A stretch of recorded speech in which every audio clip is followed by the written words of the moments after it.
এই বাবা মোৰ ফালে চা এই কি হল মানে সকলোতো আপোনাৰ কাৰণে হৈছে এতিয়া ক'ব আহিছে কি হল হা অৰুণোদয়ৰ পৰা আদি কৰি লাখপতি বাইদেউলৈ সকলো আঁচনিটো মাইকী মানুহৰ নামতে দিছে এতিয়া আপুনি সুধিব আহিছে যে কি হল বুলি এতিয়া মাইকী মানুহখিনিয়ে আমাৰ মতা মানুহখিনিক মানুহ বুলিয়ে নভবা হৈছে হয়নে বুলি ক'ব আহিছে এতিয়া মাইকী মানুহখিনিক গালি পাৰিবও নোৱাৰা হৈছো ডাইৰেক্ট কয় মোৰ টকা দি ঘৰখন চলি আছে আপুনি নিজে কওকচোন 1250 টকা অৰুণোদয়ৰ পইচা দি ঘৰখন বাৰু চলেনে বাৰু মোৰ দুখত আপুনি হাঁহিছে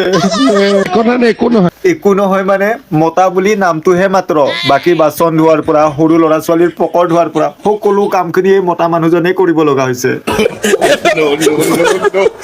আমাৰ মতা মানুহখিনিৰ কাৰণে কিবা এটা ভাবিব নোৱাৰে নেকি মামা খালি কি কৰো তাকে চিন্তা কৰি আছে কিন্তু কেতিয়া চিন্তা কৰিব যেতিয়ালৈ চিন্তা কৰিব তেতিয়ালৈ চাগে মৰিয়ে থাকিম